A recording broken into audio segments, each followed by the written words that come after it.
ingine. He's taught for 44 years at the University of Nairobi. So hata miaka yake inamkubalia kutusalamia. Yeah, and I want to challenge my colleagues, other leaders. Let's look for our brothers and sisters wale walikuwa zamani. Tuko na watu wazuri lakini wamepotelea somewhere. Na niko na list nitawasiliana na MPs na governor tu watafute mahali waliko. Some of them are not even looking for jobs. They just want to have 2 minutes to advise younger people like us. That's how you build a country. Yeah. Kuambie tu labda ataongea dakika 5 lakini you'll pick 1 or 2 things ambayo itakusaidia. Sababu nimeona mahali tunaendelea kama taifa. I am not very worried of people of my generation. I am worried of the younger generation. Na tumesema the younger people who are younger than us, you know yourselves. Muko na bahati sana. You will perform even better than us because you have a lot of access to information. You're living in an age where you have a lot of information and other resources. Sisi tulikuwa tunaenda kusoma vitabu kwa library. Kitabu inaitwa Abbott ya physics. Siku hizi on the phone, you have all the physics formulas and ziko kwa simu, kwa internet. You don't have to go and lock yourself up in a library. So you have more information. You are, of course, going to be better than us because you're going to step on our shoulders and do better than us. But there's one little thing that is worrying me. Nimesema pale Mombasa siku ingine nilikuwa kwa hafla ya vijana. Nikamwambia,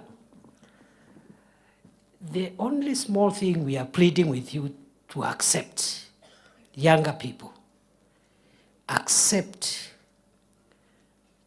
to be helped, to be mentored, to be taught something. I'm sure there is one little thing that you can learn from an older person.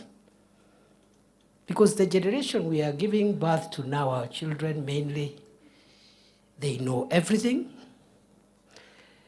They cannot be told anything. They can only tell us everything. And the rest of us know nothing. Yeah, senior. That is very dangerous. That's a very risky person. Kwa hivyo mimi nataka kuungana na ndugu yangu mkubwa Kithaka na wale wazee wengine wako hapa wa siasa kwa sekta mbalimbali ya kwamba hao wazee wetu tuwatumie vizuri, kwa sababu hata kama tumepata vyeo vya kikazi, kuna maswala you can only get certain things from an older person.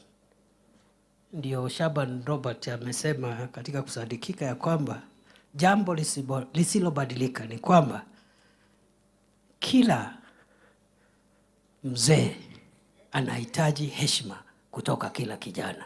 That is the immutable thing. That one doesn't change. So submit to other people and you'll go very far. Hiyo ilikuwa ya vijana hawa wa Gen Z hawa. Sababu you think you know everything. You can't be told anything because uko na internet. There is life beyond internet. Kuna mambo ingine si ya internet. That's why when we had those riots, I was looking at some of the young people who were talking on television. Brilliant people, very brilliant people with a lot of information. Within a minute, he has communicated 5 points.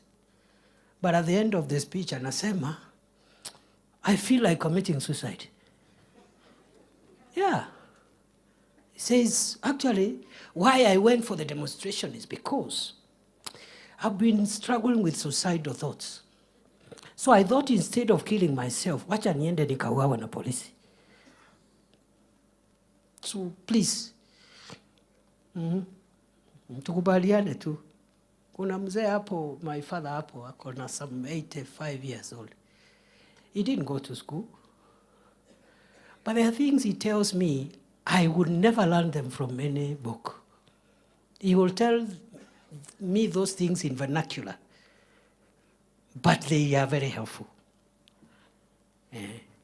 kama we could start making use of older people, tutasongesha taifa mbele. Tuko na wazee wetu kina Petke, kina Kagwema. They might not have done everything, but there is something they will tell us to skize. So nashukuru sana. So what I want us to do now, because we are doing very well, we are finishing. The bishop will speak last. Nataka watu watatu watusalamie in this order. Tusalamiwe na governor. Then you invite on my behalf, because I want to make a telephone call. You know, the president is out of the country and he's chairing a virtual meeting EAC because of the crisis in Congo. I need to make some call, I'll come back. So governor, utanisaidia kuendesha na utaita watu wawili. Ukisalamiana, ita the leaders of majority. I'll tell you why I've invited the leaders of majority.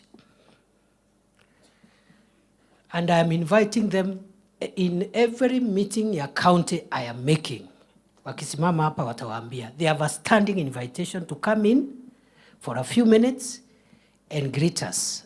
Other than greeting us, the things that we are saying we will do as government, we will initiate them as the executive, including the program for roads. We will put it in budget as the executive, but we will have to take it to parliament for approval. True or false? So it is important when the two leaders of majority in the National Assembly and Senate hears what is the plight of the people of Tharaka Nithi, so that when we put these things in the budget and the budget goes to bunge, wasikie kuna mahali hakuna barabara. They can familiarize themselves with the road situation in Tharaka Nithi. They will know some areas in Tharaka Nithi have very poor electricity connectivity. In some places within Kenya, electricity is at 99%. For example, in some parts of Kiambu, leader of majority is here. 99%. In some places in Tharaka Nithi, is it 40, 50? 25%. So it's important for the leader of majority akuja tuambie, akiona agenda yetu, ile Rais Ruto atapeleka bunge, kama atatuunga mkono, atuambie. We are not threatening you, there are no alternatives. Ni hiyo tu tuunge mkono. But it's good to hear from that confirmation from our leaders in parliament, because they are the ones who push government agenda in the House. Don't you think we need their support? So that they can lobby now their colleagues, because I don't sit in bunge, President Ruto doesn't sit in bunge, cabinet members don't sit in bunge, so when the budget goes there, wasikie mambo ya maji for Igamba Ng'ombe, for Mara, for Tharaka, for Chuka, they will be able to help us. So, amen, usalamiane, then you help me invite the leaders, the two leaders. Alafu mwisho, I think by that time I'll have joined you. Tusikae sana, Bishop akuje hapa, atubariki, na atuombe, na aseme kama kuna vitu kanisa ingetaka tuseme within 5 minutes. Bishops know how to summarize. After that, the formal meeting will be over. Delegates wabaki hapa, so that you'll be debriefed how you'll go home. Sio ni taratibu mzuri. Lakini nilisema usiharakishe. Tukimaliza formal event, mkae hapa. Giza ikiingia labda ndio mtaenda, because we don't have enough beds. Otherwise tungesema mlale. Wapi makofi ya Governor Muthomi Njoki?